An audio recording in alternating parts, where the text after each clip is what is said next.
الحمدللہ وکفا والصلاۃ والسلام علی عبادہ الذین اصطفیٰ اما بعد فاعوذ باللہ من الشیطان الرجیم بسم اللہ الرحمن الرحیم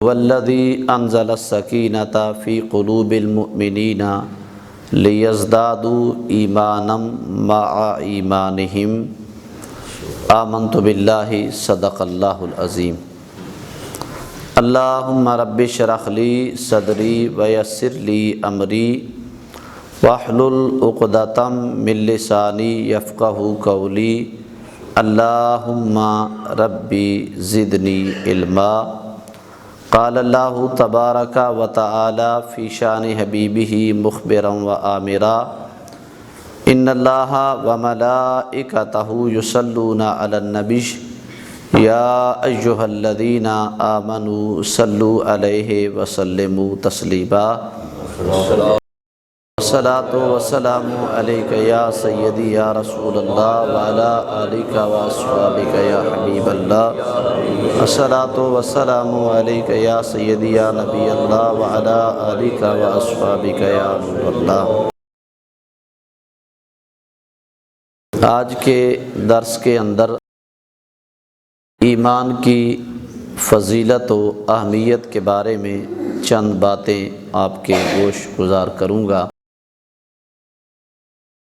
اللہ رب العالمین نے قرآن مجید کے اندر ارشاد فرمایا والذی انزل السکینۃ فی قلوب المؤمنین لیزدادوا ایمانا مع ایمانہم، فرمایا وہ ذات اللہ کہ جس نے مومنوں کے دلوں پر اطمینان نازل فرمایا، لیزدادوا ایمانا مع ایمانہم، تاکہ ان کے ایمان پر مزید ایمان کا اضافہ ہو۔ اور دوسرے مقام پہ اللہ رب العالمین نے ارشاد فرمایا اولئک کتب فی قلوبہم الایمان، وہ اللہ کہ جس نے ایمان والوں کے دلوں پر ایمان کو ثبت فرما دیا۔ اور ایک اور مقام پہ اللہ رب العالمین نے ارشاد فرمایا لیس البر ان تولوا وجوہکم قبل المشرق والمغرب ولکن البر من آمن باللہ، فرمایا نیکی یہ نہیں ہے کہ بندہ مشرق اور مغرب کی طرف منہ کر لے، ہاں بلکہ نیکی یہ ہے کہ تم اللہ پر ایمان لاؤ۔ اور ایک اور مقام پہ اللہ رب العالمین نے ارشاد فرمایا وَإِن تُؤْمِنُوا وَتَتَّقُوا فَلَكُمْ أَجْرٌ عَظِيمٌ، فرمایا اگر تم ایمان لاؤ اور تقوی اختیار کرو تو تمہارے لیے بہت بڑا اجر ہے۔ تو اور بھی قرآن مجید کے اندر کئی آیات بینات کے اندر ایمان کی فضیلت اور شان کو اللہ رب العالمین نے بیان فرمایا۔ اختصار کے ساتھ میں آگے بڑھتا ہوں۔ حدیث جبریل کے نام سے یہ حدیث پاک مشہور ہے اور حضرت عمر بن خطاب رضی اللہ تعالی عنہ اس کے راوی ہیں۔ وہ فرماتے ہیں کہ ہم حضور کی بارگاہ کے اندر بیٹھے ہوئے تھے اور اتنے میں ایک شخص آیا جس نے سفید رنگ کا لباس پہنا ہوا تھا اور سیاہ کالے گھنے اس کے بال تھے، لگتا تھا بڑی دور سے آیا ہے، لیکن اس کے چہرے پر سفر کے کوئی آثار دکھائی نہیں دیتے تھے۔ اور آیا اور آ کے حضور کے سامنے دو زانو ہو کے حضور کے گھٹنوں کے ساتھ گھٹنے ملا کر بیٹھ گیا، اور آتے ہی اس نے پہلا سوال کیا مل ایمان، یا رسول اللہ صلی اللہ تعالیٰ علیہ وآلہ وسلم ایمان کیا ہے؟ آقا کریم علیہ الصلوۃ والسلام نے فرمایا اللہ اور اس کے تمام انبیاء اور رسل، اس کے تمام فرشتوں، اس کی نازل کردہ تمام کتابوں اور تقدیر کو ماننا، اس چیز کا نام ایمان ہے۔ تو اس نے آگے سے کہا صدقت یا رسول اللہ صلی اللہ علیہ وسلم، یا رسول آپ نے سچ فرمایا۔ حضرت عمر بن خطاب رضی اللہ تعالیٰ عنہ فرماتے ہیں کہ ہم اس کی باتوں کو دیکھ رہے تھے، سن بھی رہے تھے اور تعجب بھی کر رہے تھے کہ عجیب شخص ہے، خود سوال کرتا ہے اور جواب کی بھی خود تصدیق کرتا جا رہا ہے۔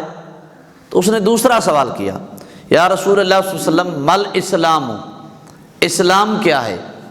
لجپال آقا نے ارشاد فرمایا، اللہ تعالیٰ کی عبادت کرنا، اس کے ساتھ کسی کو شریک نہ ٹھہرانا، نماز، روزہ، حج، زکوٰۃ کو قائم رکھنا، اس کا نام اسلام ہے۔ تو اس نے پھر آگے سے کہا، صدقت یا رسول اللہ صلی اللہ علیہ وسلم، یا رسول آپ نے سچ فرمایا۔ اس نے تیسرا سوال کیا، یا رسول اللہ صلی اللہ علیہ وسلم مل احسان، احسان کیا ہے؟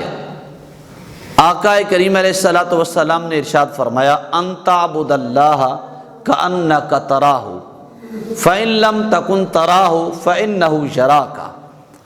آقا کریم علیہ السلام نے فرمایا، احسان یہ ہے کہ تم جب اللہ کی عبادت کرو تو یوں کہ گویا تم اللہ کو دیکھ کر اس کی عبادت کر رہے ہو، اور اگر ایسا نہیں ہے، یعنی تم اس درجے پر نہیں ہو کہ تم اللہ کو دیکھ رہے ہو، تو وہ رب تو تمہیں دیکھ رہا ہے۔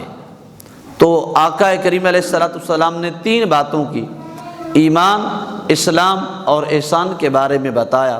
تو تیسرے سوال کے جواب میں حضرت عمر بن خطاب رضی اللہ تعالیٰ عنہ کہتے ہیں، پھر اس نے کہا، صدقت یا رسول اللہ، یا رسول اللہ صلی اللہ علیہ وسلم آپ نے سچ ارشاد فرمایا۔ تو اس کے بعد حضرت عمر بن خطاب رضی اللہ تعالیٰ عنہ کہتے ہیں وہ شخص اٹھ کے چلا گیا۔ تو بعد میں امام الانبیاء صلی اللہ تعالیٰ علیہ وسلم نے فرمایا، میرے صحابہ، یہ جو شخص ابھی آیا تھا اور اس نے مجھ سے چند سوال کیے، کیا تم میں سے کوئی اسے جانتا ہے؟ تو ہم نے عرض کی، نہیں یا رسول اللہ علیہ وسلم، یا رسول اللہ ہم نہیں جانتے۔ آقا کریم علیہ الصلوۃ والسلام نے ارشاد فرمایا، یہ جبریل امی تھے اور تمہیں تمہارا دین سکھانے کے لیے آئے تھے۔ تو یہ حدیث پاک حدیث جبریل کے نام سے معروف ہے۔ حضرت عباس رضی اللہ تعالیٰ عنہ فرماتے ہیں کہ امام الانبیاء صلی اللہ تعالیٰ علیہ وسلم نے ارشاد فرمایا، جو شخص اللہ کو رب اور محمد صلی اللہ تعالیٰ علیہ وسلم کو رسول مان کے راضی ہو گیا، اس نے ایمان کا ذائقہ چکھ لیا۔ اور حضرت ابو ہریرہ رضی اللہ تعالیٰ عنہ روایت فرماتے ہیں، امام الانبیاء صلی اللہ تعالیٰ علیہ وآلہ وسلم نے ارشاد فرمایا کہ ایمان کی افضل شاخ لا الہ الا اللہ، یعنی کلمہ طیبہ کا اعتقاد ہے، اور ایمان کی ادنا شاخ راستے سے تکلیف دہ چیز کو ہٹا دینا ہے۔ یہ بڑی قابل توجہ بات ہے۔ افضل شاخ لا الہ الا اللہ اور ادنا شاخ کسی تکلیف دہ چیز کو ہٹا دینا ہے۔ لیکن ہمارا معاملہ اس کے برعکس ہے۔ میں ایک کنال کے اندر گھر بنا رہا ہوں، 10 مرلے کے اندر گھر بنا رہا ہوں، اور جناب گیٹ اپنا بالکل گلی کے اوپر رکھتا ہوں کہ گھر کی جگہ تنگ نہ ہو۔ سارے محلے والے مجھ سے تنگ ہیں، پریشان ہیں، آ کے کہتے بھی ہیں، بھائی یار یہ کیا تم کر رہے ہو؟ لوگوں کا راستہ ہے آنا جانے کا، تو آپ مہربانی فرماؤ کہ گیٹ تھوڑا اندر کر لو۔ لیکن ہماری حالت یہ ہے کہ 2-3 فٹ سے ہمارا گھر چونکہ تنگ ہوتا ہے، اس لیے ہم نے راستہ بند تو ضرور کرنا ہے لیکن تکلیف دہ چیز ہٹانی نہیں ہے۔ یہ ہماری سوچ ہے۔ بھئی 10 مرلے میں سے 2-3 فٹ اگر آپ اندر گیٹ لگا لیں، محلے والے، گلی والے سکون کے ساتھ راستے سے گزرے، آپ کو دعائیں دیتے جائیں گے۔ اور آقا کریم علیہ الصلوۃ والسلام نے فرمایا کہ حیا بھی ایمان کی ایک شاخ ہے، کہ جو اس دور کے اندر، آج کل کے دور کے اندر الا ماشاءاللہ بہت کم پایا جاتا ہے۔ اس کی مثال یہ ہے، گھر میں ٹی وی لگا ہوا ہے اور ٹی وی پہ جناب ڈرامہ چل رہا ہے، بیٹی بھی وہیں پہ بیٹھی ہے، ماں بھی وہیں پہ بیٹھی ہے، باپ بھی وہیں پہ بیٹھا ہے، اور بہو بھی وہیں پہ بیٹھی ہے، آگے ان کے بچے بھی وہیں پہ بیٹھے ہیں، سارے گھر والے ڈرامے میں کیا ہے سوائے بے حیائی اور برائی کے، اور کیا ہوتا ہے ڈراموں کے اندر؟ سارے گھر والے بیٹھ کے دیکھ رہے ہیں، ہنس رہے ہیں، پرواہ نہیں ہے۔ حضور نے فرمایا کہ حیا بھی ایمان کی شاخوں میں سے ایک شاخ. اور حضرت ابو امامہ رضی اللہ تعالیٰ روایت فرماتے ہیں آقا کریم علیہ الصلوۃ والسلام نے ارشاد فرمایا لوگو جس نے کسی سے اللہ کے لیے محبت کی اور اللہ کے لیے نفرت کی، یہ بڑی قابل توجہ بات ہے. آج ہمارے جو مزاج ہیں یہ بدل چکے ہیں. میری طبیعت کو ذرا بھی کسی کی بات ناگوار گزرے میں اسے بولنا چھوڑ دیتا ہوں. ذرا کوئی بات جناب کسی کی ساری زندگی کوئی میری تعریف کرتا رہے، ایک بات کوئی تھوڑی سی کہہ دے جو میرے نفس کو تسکین نہ پہنچائے میں اس سے ناراض ہو جاتا ہوں. آقا کریم علیہ السلام نے فرمایا جس نے کسی سے اللہ کے لیے محبت کی اور اللہ کی ذات کے لیے عداوت رکھی، اللہ کے لیے کسی کو دیا اور اللہ کے لیے روک لیا، فقد استکمل الایمان، فرمایا اس نے اپنا ایمان مکمل فرما لیا. اور حضرت حارث بن مالک انصاری رضی اللہ تعالیٰ عنہ حضور کی بارگاہ کے اندر آئے. آقا کریم علیہ الصلوۃ والسلام نے فرمایا حارث آج تم نے صبح کیسے کی؟ عرض کی یا رسول اللہ صلی اللہ تعالیٰ علیہ وآلہ وسلم میں نے حقیقت ایمان کے ساتھ صبح کی ہے. امام الانبیاء صلی اللہ تعالیٰ علیہ وآلہ وسلم نے فرمایا بھی حقیقت ایمان کیا ہے بتاؤ تو صحیح.